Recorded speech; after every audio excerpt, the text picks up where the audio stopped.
Buenas noches. Hijo de un cartero y fogueado en su infancia en el comercio en una tienda de abarrotes, el secretario de Economía, Ildefonso Guajardo, tiene ahora ante sí el reto de ver qué va a pasar con las relaciones comerciales entre México y Estados Unidos. Muchas gracias por estar aquí, secretario. Muchas gracias por tu invitación, Carlos. Ya ha pasado algún tiempo desde esas épocas, de esa pequeña tienda de abarrotes en Monterrey hasta hoy.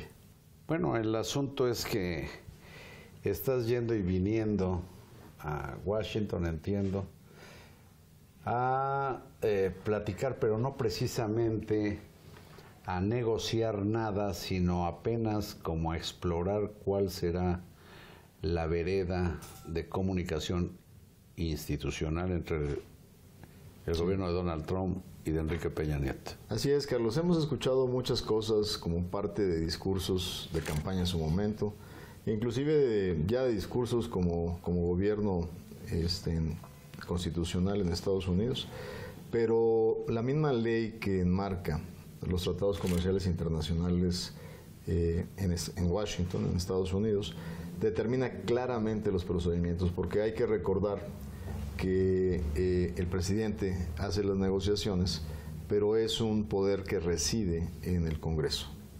En ese sentido hay todo un marco jurídico que se llama la Ley de Promoción de Negociaciones Comerciales Internacionales, es Trade Promotion Authority, que marca claramente con exigencia que el gobierno norteamericano tiene que notificar 90 días antes de la intención de inicio de ningún tipo de negociación. Eso les impide a la administración iniciar formalmente ningún tipo de proceso negociador hasta que el Congreso no les autorice este proceso. ¿De qué han servido entonces estas conversaciones que tanto Luis Videgaray por parte de la Cancillería como tú de la Secretaría de Comercio, qué sentido ha tenido? A mí me permitió en estas reuniones que tuvimos hace 2 semanas y media en Washington conocer prácticamente al staff en materia económica de la Casa Blanca. Es el encargado, por ejemplo, del Economic National Council, que es el señor Cohn, que viene de Wall Street. Él era el CEO de una empresa financiera muy importante. Conocí también al famosísimo Bannon, que es el Chief Strategist de la Casa Blanca. Conocí también a Peter Navarro, es un nuevo órgano que crearon en la Casa Blanca que se llama el Consejo, el National Trade Council, que es el Consejo Nacional en materia de asesoría comercial del presidente. Ahí está un doctor de nombre Peter Navarro, que era profesor en una universidad en California. Y entonces fue muy interesante porque tienes una idea de escuchar los diferentes puntos de vista, inclusive para darte cuenta que no todo el mundo coincide exactamente en los mismos objetivos y con la misma alineación. Entonces fue exploratoria y fue un poco entender hacia dónde quieren llevar al menos la relación en el área de mi responsabilidad, que es la agenda comercial con los Estados Unidos. A ver, tengo entendido que esta especie de entrepiso que hay con quienes verdaderamente se entablarán las negociaciones, lo que yo sé es que refleja poco conocimiento de la trama fina de lo que es la relación comercial entre los dos países. ¿Estoy bien o mal? Estás también que inclusive describe muchos temas más allá del comercio. O sea, gran parte del equipo con el que inicia esta presidencia en Washington es un equipo que viene, muchos de ellos del sector privado, sin experiencia en política pública, y por eso han tomado una denotación como personajes disruptivos de la manera tradicional como la que establecen procedimientos. Tan es así que yo te diría que con la experiencia que tú tienes en cubrir temas internacionales, cuando una delegación mexicana va camino a Washington para iniciar diálogos, y en el pleno vuelo al aterrizar te das cuenta que al día siguiente el programa de los 100 días va a anunciar la orden ejecutiva para el muro y la orden ejecutiva para hacer más duras las medidas migratorias en Estados Unidos. En política tradicional tú sabes que eso significaría que lo hicieron planeadamente para recibirte con un descontón en la cara. Que es precisamente lo que te ocurrió junto con Luis Videgaray el día en que precisamente llegan y lo reciben con ese anuncio tan agraviante y tan descocado, pienso yo, porque en el caso del muro a mí me llama la atención que se siga insistiendo en que México no pagará. Y aquí en esta oficina me decía Diego Valadez, no puede haber acreedores unilaterales. Claro. México tendría que deber el importe del muro para considerar si lo paga o no. Con esto lo que me decía es que no son argumentos ni de patria, ni de orgullo, ni de ofensa los que eventualmente se debieran manejar para decir que pues, ellos que hagan lo que se les dé la gana, pero aquí no se les debe nada, ¿no? Así es, totalmente, y de hecho tan es así que, como tú bien recuerdas, parte de lo que íbamos a hacer a Washington, que era programar los términos de la primera visita, pues se descarrilan claramente por una percepción totalmente equivocada, donde creyeron que este era un tema de negociación, cuando es un tema, lo que le llamamos una negociación, simplemente no arrancas nada bajo una premisa que es inaceptable. Y eso fue lo que ocurrió finalmente. Y terminando la idea de lo que te decía, que en un esquema de relación tradicional con políticos profesionales o diplomáticos profesionales se interpretaría como una estrategia hecha para recibirte con un descontón. Pero es tal el nivel de arranque de su organización que la mano izquierda estaba trabajando en el programa de los 100 días y la mano derecha estaba recibiendo una delegación mexicana. Entonces ahí es donde te encuentras con que ni siquiera hubo una planeación de descuento, sino simplemente se cruzan los cables, porque sabemos que eso era parte del programa de los 100 días porque fue parte de los compromisos de campaña.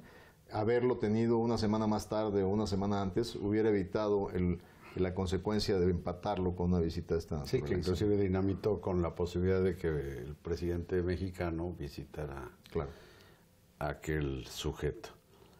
El caso es que por lo visto estamos todavía muy lejos de llegar a cualquier negociación de lo que tendrías que enfrentar tú en la parte de libre comercio. Yo te diría, Carlos, que lo que sí hay ya disponible son todas las entrevistas que han dado tanto Peter Navarro, quien estará en el Consejo Nacional de Comercio, como Wilbur Ross, que será aparentemente el próximo secretario de Comercio de los Estados Unidos, que estará sujeto para ser ratificado por el Senado al fin del mes.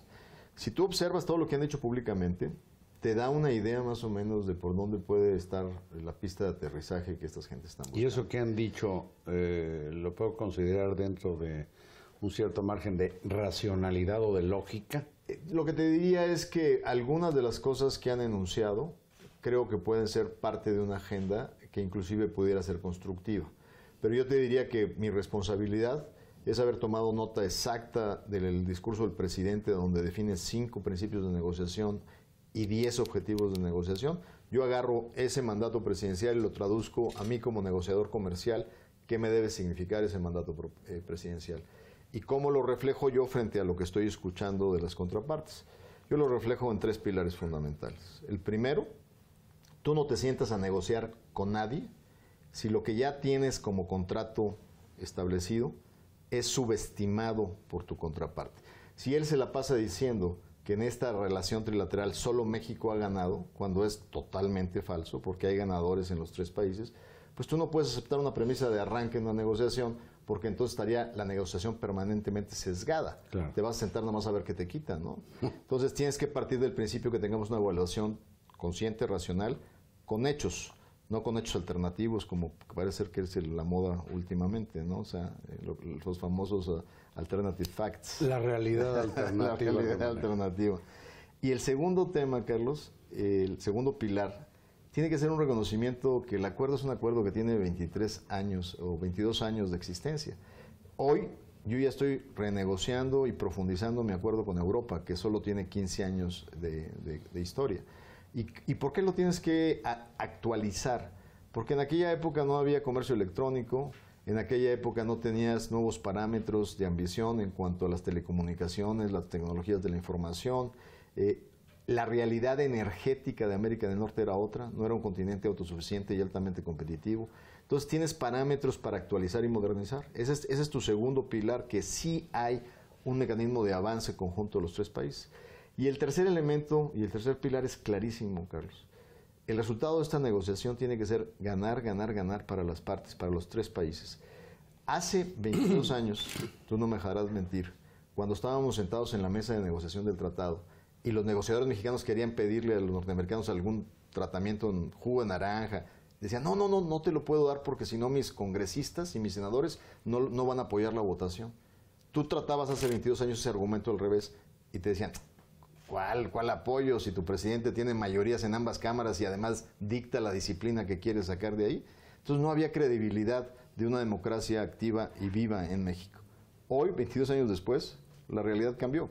Claro. Y si yo regreso con un acuerdo que no sea satisfactorio para los intereses mexicanos, no hay manera que sin mayorías en el Senado yo pueda sacar adelante la aprobación del mismo.